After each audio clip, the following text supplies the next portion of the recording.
My name is Token Lizares. A relaxing and beautiful morning. Ako si Leilani Salem-Alba. It is indeed another day to be grateful for. This is Siony Hijara-Ferraris. We are your True Lifestyle.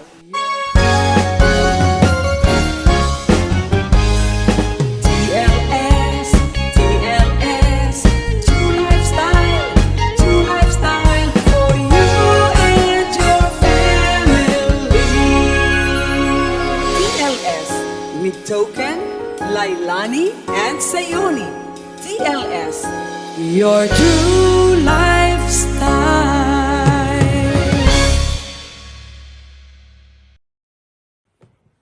Hi, I'm Boy Abunda.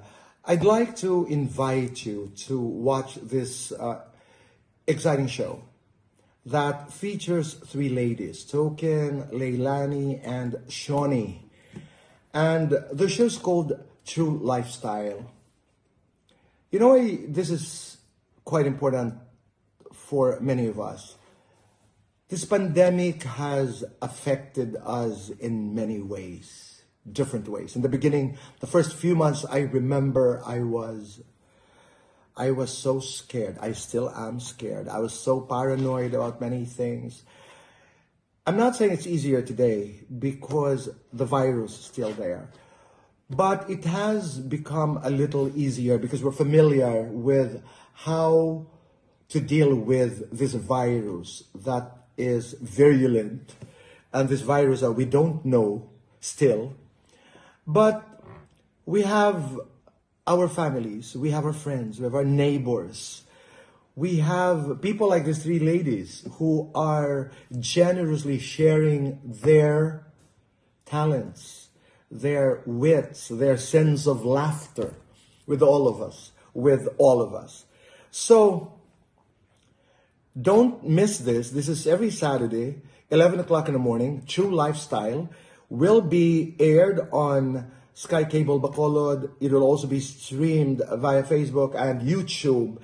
And True Lifestyle with Token, Leilani, and Siony may just be the show that we need to watch.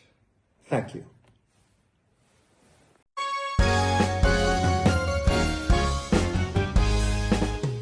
Madamo nagapamangkot kung bala ano ining TLS Plus. Kagkaupod ko sa mga hosts sining pinakabago nga programa. Siyempre siguro mas maayo gid may baloan nila. Paano ay nila inigin forma ining TLS? Can you still recall? Ako nadumduman ko halin sa una gusto ko gid may kaugalingon ko nga vlog para nga this will be the venue where I can showcase ang gusto ko nga mga hinimuon, gusto ko i-feature, gusto ko himuan sang mga stories kag kasubong man mga advocacies ko. I think nagtiyempo gid lang pag katabo sining pandemic natagan sang tsansa sang nakita ta kabis Token nagistoryanay ta. You can still remember nga ikaw gusto mo man? Gusto ko man mag-vlog. Oh. Daso nag-istoryanay ta. Oo. Sili, ay parehas na gali plano. And then, ang suki ko naman niya sa charity nga pirmi katabang man sa akon. Ngamiga mo man. Yes. Siya gali ka plano man ma-vlog. Yes. So, di ba nagpaminsar kita nga, ay, Yeah. matipon na lang kita nga tatlo. Oo. Mas as dako a ang fan maobrata. of Instagram, Yes. I'm fan of photography, you know, Yes. the travel picturing. Yeah. And I reached out to her. I was Yeah. like, Miss Lai, maybe you can help me do a vlog. Yeah. So I wanted to share my passion into cooking, my newly found passion sa cooking. It's really meant for us. And other hobbies bala nga I've developed Oo. the past months because of the pandemic. So and now look, we're here. So I'm really very happy that ang aton damgo, ang aton dream to have our own show, digital show, ari na. Ari na. Danay na takatatlo.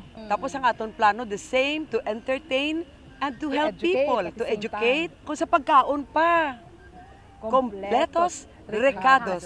Yes, ay, anong imo nga mga special point of interest kung mga segments nga gusto mo nga pagkatalakayon sa sininga programa? Oh, as a fan of people empowerment, I am very, very excited on what I can share through TLS Plus.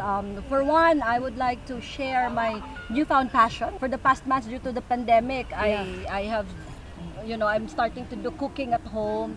And this is not the social cooking. This is a recipe that I have Practical created cooking. on my own. Yes. A recipe that is easy, quick to prepare, something that you can just, easily find the ingredients. It's for the masses. Anybody can do it, especially to the working moms who are staying at home most of the time while doing their work. I would like also to share few tips for wellness and for healthy living and Yes. keeping a healthy lifestyle, especially with the pandemic. Other tips also, no, on how to keeping work Yes. and life balanced. Yes. While being a housewife, that's very being helpful. a mom, since I have a toddler, Yeah. I have a 2-year-old son, and managing a company with thousands of employees. employees. So I hope you join us, and together we can learn a lot of things as we try to get settled, not Yes. just get settled, but step up to the new normal that has brought about because of the pandemic. Pandemic. You know, I call this pandemic a beautiful distraction to the old Yes. regimented lives yes. that we used to live. Yes. Correct. And of course, our Charity Diva token. Well, I'm so happy to be here sa kapin pa sa ininga show. Nagplano ako to do my own vlog. But then, do ka namin pagid sini, no? Kay aside from showcase ko naman ang talent ko sa singing, ang akong pinaka-target nga damo mabuligan sa charity. Kay of course, i-feature naton ang mga nasari-saring ang mga foundations para maintindihan gid bala sa mga tao ano ini. You know, for 30 years nag-serve ako, no, bragging aside. Kadamo pagid sa iban hindi kay chindi ano ini ang St. Vincent's Home. Yeah. Ano ini ang Holy Family Home, ano ini ang Santo Niño, etc. So dire sa show naton, paintindihan ko gid tanan kamo kung ano ini kag I hope magabulig pagid kamo kag ang mga nagamasakit bala nga wala hindi makasarang. So amo na ni ang show nga we will try our best to bring you help. This is a show with a heart. Talking about education or educating them, our viewers, and to keep them abreast of what's the latest news, Yeah. the latest happening in our surroundings. Timing man ini for 32 years that I've been with media, considering nato ng thirst for the freshest news, Correct. ara gid na iya. Yes. So TLS Plus will be a venue for the day-to-day activities, the day-to-day running and burning issues of the day, as well as the most controversial issues hounding not only the province of Negros Occidental, it could be national in scope. So we will also be giving the right venue to our viewers, the public officials, the icons of the different industries to be featured and to be given the chance to answer one-on-one questions from the three of us. And as much as possible, keep our viewers abreast to the latest happening in each of their companies, each of the government agencies, and at the same time kung ano man ang mga latest advocacies na gusto man natin buligan itipong sa atong nga programa. Labuton tagid ang national. Yes. We will be covering all over the country, and Yes. since we are going within Global. the country, we're gonna go further anyway. So do not wait for retirement to do the things that we've been wanting Yes, to do. yes. We make it happen, and we are going to feature those things right here at TLS Plus. True lifestyle.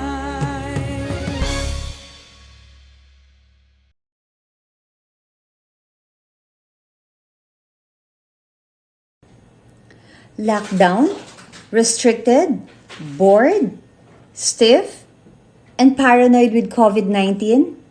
Chillax! There is truly a silver lining behind every pandemic cloud. Three lovely ladies will make sure you get entertained, informed, and empowered to face these challenging times. Join Charity Diva Token Lizares, broadcaster Leilani Salem-Alba, and trendsetter Siony on True Lifestyle, a program that you won't want to miss every Saturday at 11 a.m. on Sky Cable Bacolod, on Facebook, and streaming on YouTube. Brace yourself for an exhilarating ride on True Lifestyle because life happens and these ladies are out to make things happen. Don't miss out and please watch FPJ's Ang Provinciano every Mondays to Fridays. Congratulations, ladies! And God bless you! Stay safe, everyone! Mwah!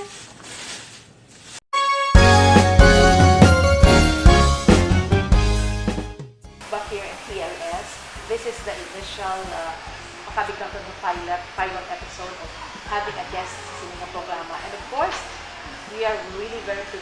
with us, the father of the city of Bacolod, to be our first ever guest sa ating sa programa TLS. No other than Mayor Evelio Ping Villadia. Good morning. Good morning, Mayor. Bao, good morning.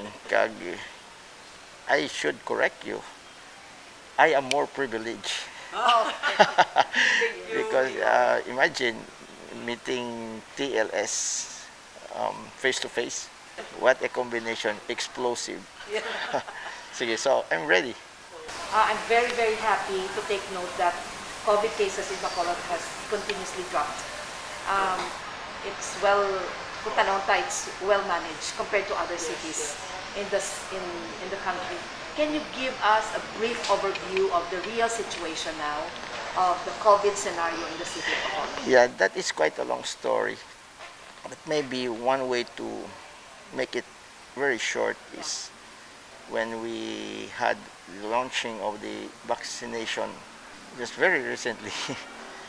We are now also the first to have the vaccination. There came a time when we even had to ask President Duterte himself for help here. And at some point in time, we were having as much as 1,200 active cases. Can you imagine that? And in a day, we would have as much as 180 cases a day. Kasi nakita nyo naman, nubo na. At when I made the report sa Livable Cities Challenge, mga 24 lang ang active cases na. And many days already, nga naga-zero kita.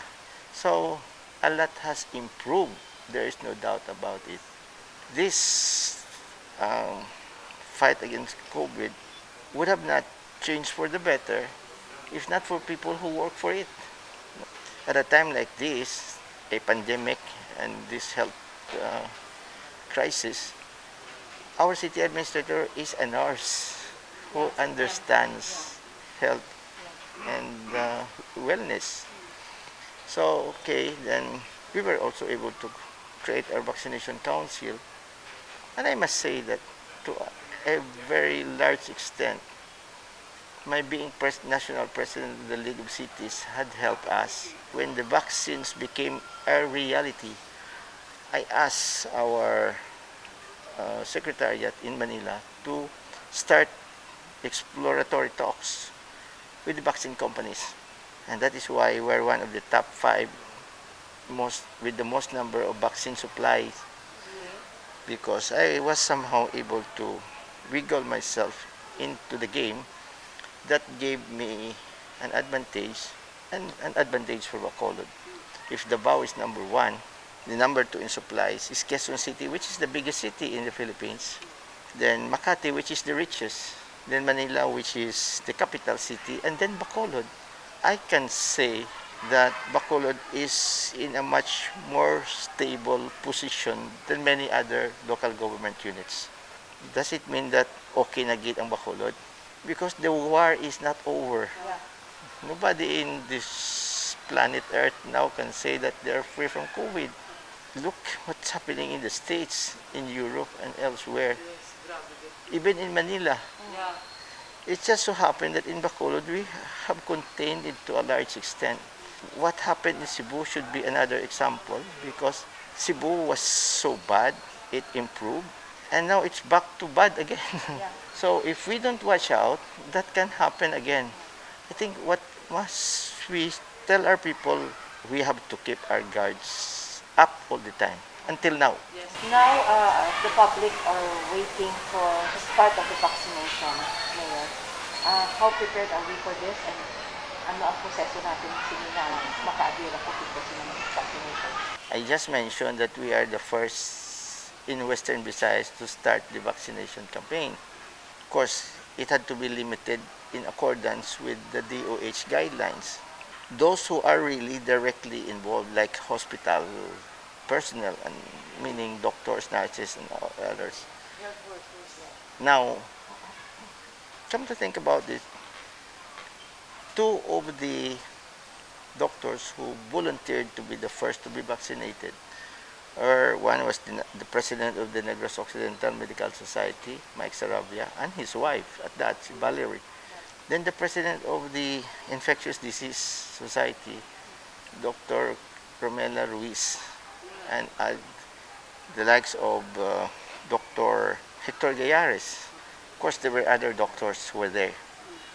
But my point is, they know how vaccination could possibly affect them, but they were there to be the models, to show that it is safe. Every reason, the vaccination program has somehow been messed up by so many speculation nang masyado wala kaalam ng mga tao. Alam pa sila sa World Health Organization. Conventional wisdom should tell us that we follow the authorities. They are the standard. The others are mere opinion. You know, like I was just told, may komentar kuno nga ang mga opisyalis yagatanaw lang, wala man nagpabakuna, simply because we are not allowed. Because may mga konsyalis, even the vice mayor, who express willingness and readiness to be vaccinated. So let us make the frontliners be the priority. Bali ko damo sa mga misconceptions, mga mga confusions. Pagit ba na mayor, yung mga naghahalin sa Manila or anywhere na ganibugong ilaulo nila kung mapaswab sa Manila, pag-abot diri, maswab sa liwa. Ano gid ang ruling naton mayor? I-allow kami po niya maghimo sang mga requirements like the RT-PCR negative test. Gusto namon tani, those who are coming in from other places must present an RT-PCR nga negative result within the 3-day period nga makadto sila diri. Kaya kung makadto na sila gadugang sila sa aton cases diri. Considering that we are all under MGCQ, so we're supposed to have free, access to each other. So, Mayor, how many vaccines are arriving na pain para sa syudad sa Bacolod? AstraZeneca tanan. AstraZeneca is supposed to give us 650,000 doses. Translated, considering that each one will have 2 doses, that's would be able to inoculate 325,000 of our people. Now, considering that those below 18 years old cannot be inoculated because of scientific reasons, we will do everything the extreme possible to situate that the needs of the people are served. Ang ginatago-tago ng mga kwarta, yung buo-buo ko na itanan. If we don't believe in the vaccine, so tell me what is the alternative? Mapa-COVID lang ta, ayawan ta na karon. This will never normalize. So, as we end this discussion, this the opportunity na ma-address ni Mayor sa natin ng mga televiewers. Kabay pang na intindihan sa Pangulo, subong kung ano gina akong posisyon sini. But one thing, idugang ko lang, we can make mistakes. We may have made mistakes. We may have lapses. But I can assure our people that we have given this our blood, sweat, and tears. Literally, no? Dealing with COVID was not a walk in the park at all. Naagyan kung wala ko naagyan. I'm sure all of us underwent something which we have never undergone before. Di ba? Wala pa niya parehos. Wala niya. Can you consider, come to think about it, when this was starting, may template kita. So, and for us to go back to normal, it must be, everybody must play a role. This is everybody's ball game. The best gift we can give our loved ones is to follow health protocols. Kabudlays ni kay hindi lang lawas mo di makapanghalit ka sa iban. That's the worst part of it. Thank you. Then it is an honor to be here with you to open the TLS. True lifestyle for you and your family. TLS, mangga! This is Patricia Javier. Kamusta po kayo dyan? I'm your Noble Queen of the Universe 2019 and I would like to say congratulations po sa ating pong tatlong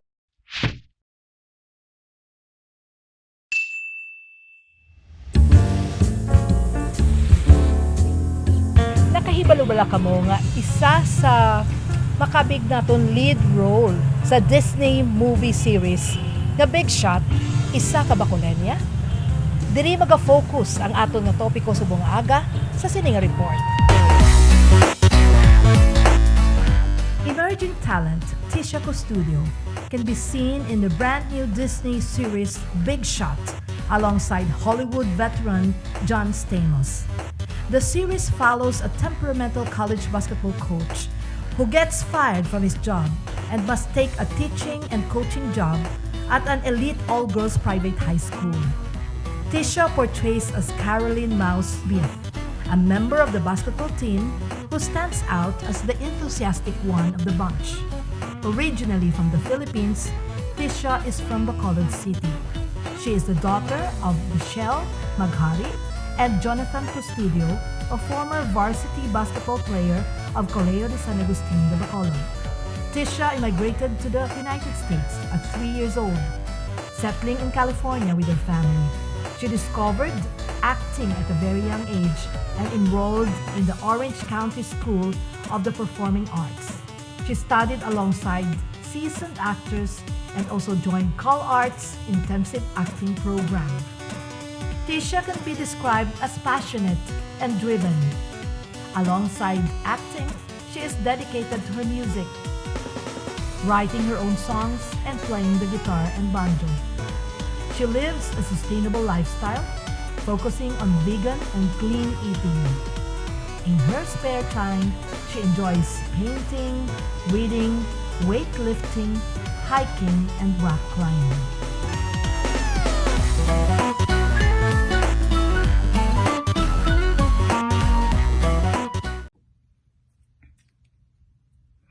Hello everyone, this is Dulce and I would like to congratulate this fabulous new show, TLS, True Lifestyle.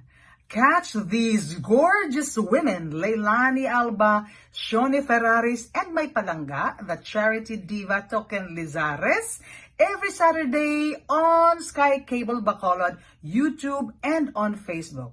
Wow, this is what you call woman power. So, let me take this opportunity also to invite you all to watch our show, Kumares Walang Iwanan on PHLV Radio, live on Facebook, YouTube, and Spotify, every Monday at 12 noon Philippine Standard Time, together with Sara Balabagan, Emlyn Santos, and Rose Villalobos. Again, blessings to the ladies of TLS, True Lifestyle, and congratulations. God bless you. Hi everyone! Today I'm going to share with you another quick, easy to prepare recipe, the Oriental lemon cheese. It is a favorite in the household and preparation is approximately less than an hour, including the prep. So let's get started!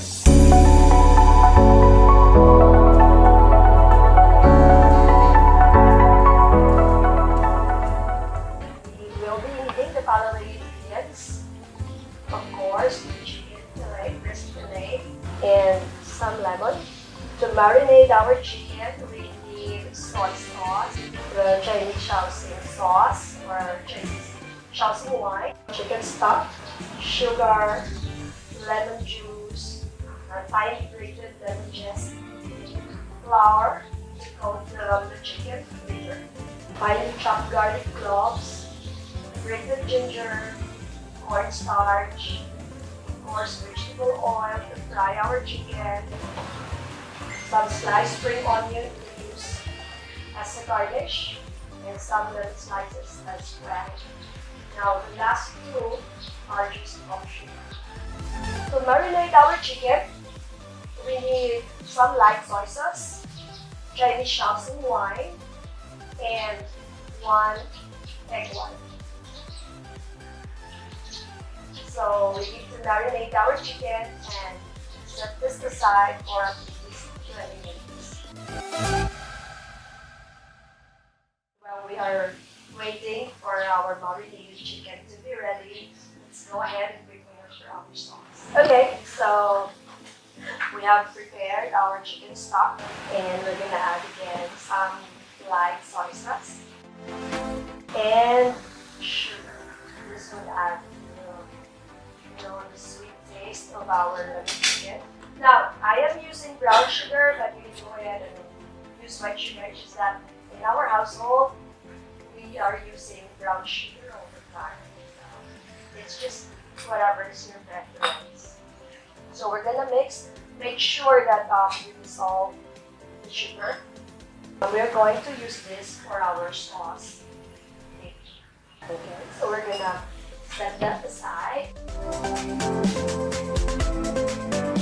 So we are going to mix our lemon juice with some of the lemon zest that we prepared earlier. Now we are going to put in or add to the flour the marinated chicken that we prepared, and again we marinated this for 20 minutes. So we're gonna pour everything. Yes, including the juice and the oil. I am going to mix it with my hand just to make sure that it is thoroughly covered with flour. I am just cooking at home. Actually, we have a beautiful place at the back, and I am begging your indulgence. I skipped the apron today. We're gonna make sure that we covered all the meat with the flour. And just some tip, you may choose to do this in a flatter or more spacious container. We are done with preparation for the chicken, and we are going to fry it. I'm just using, you can use any cooking oil. And just make sure you heat your pan properly. We're gonna start adding our meat.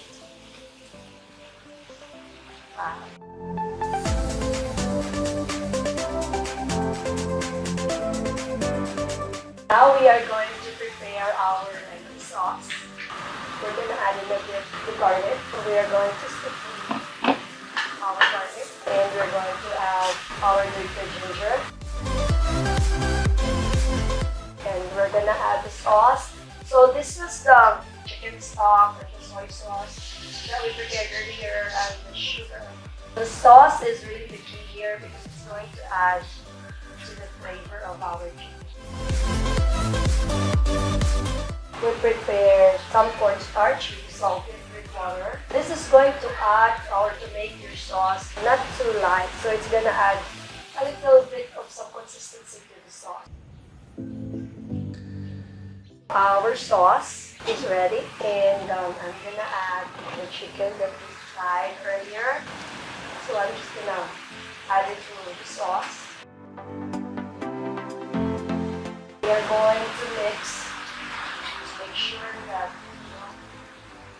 each is well covered by the sauce.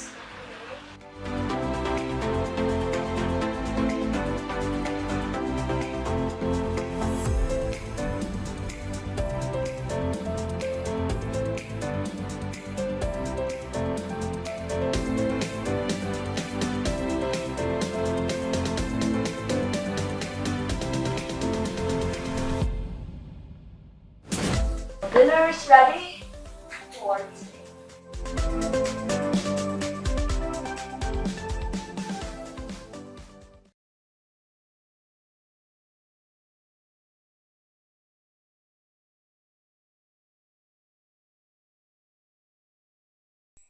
Mga palangga, ang sunod naton nga istorya parte sa isa ka lapsag nga nagsuffer gid tungod sang dako nga tumor nga nagtubo sa iya tailbone. Pero sa kaluoy sa mga Dios, tatagaan sang hope kag subong ayo na siya. Ina tungod sa inyo pagpalangga, bulig, kag gugma. Watch this. Kung sinuman ang maluoy sa amon, kag may mahumok nga tagipusoon, nagapangayo kami bulig para sa medical assistant para sa amon bibi nga si Lizares.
I'm Sister Loraine from the Daughters of St. Paul. I would like to congratulate Leilani Alba, Siony Hijara-Ferraris, and my palangga, Token Lizares, on your new show, TLS, True Lifestyle. Rest assured of my prayers for the success of your show. May this show also be a source of information, an educative one, an informative one, and most of all, you can help all humanity who are asking for help and seeking for help, especially for their spiritual richness and for their moral life. God bless and more power.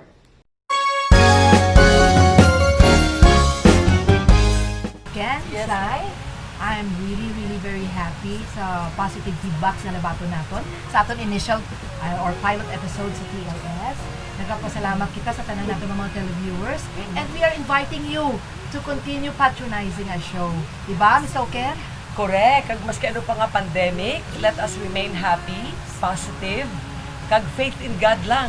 Kag ari kami sa pagdala sa inyo sang kalipay, kag asahan nyo, kantahan ta kamo pirmi diri. Wala labot sang kalipay nga ihatag sang duwa ko ka upod diri nga si Leilani kag si Inday Sayon. Speaking of kalipay, si Migas Sayoni, sa sobrang kalipay ang nagpaos to tayo at King of Lizares. Yes, so I'm begging for your indulgence. Medyo sexy voice. But always remember, we are all a magnet to all the good and positive things around us. True. Correct. Yes.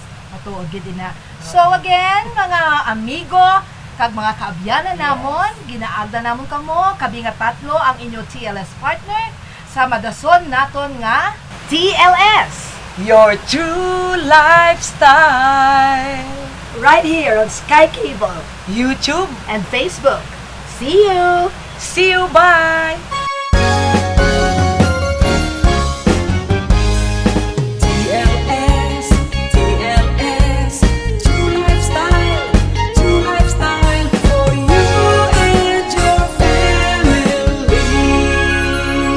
TLS with Token, Leilani, and Siony. TLS, your true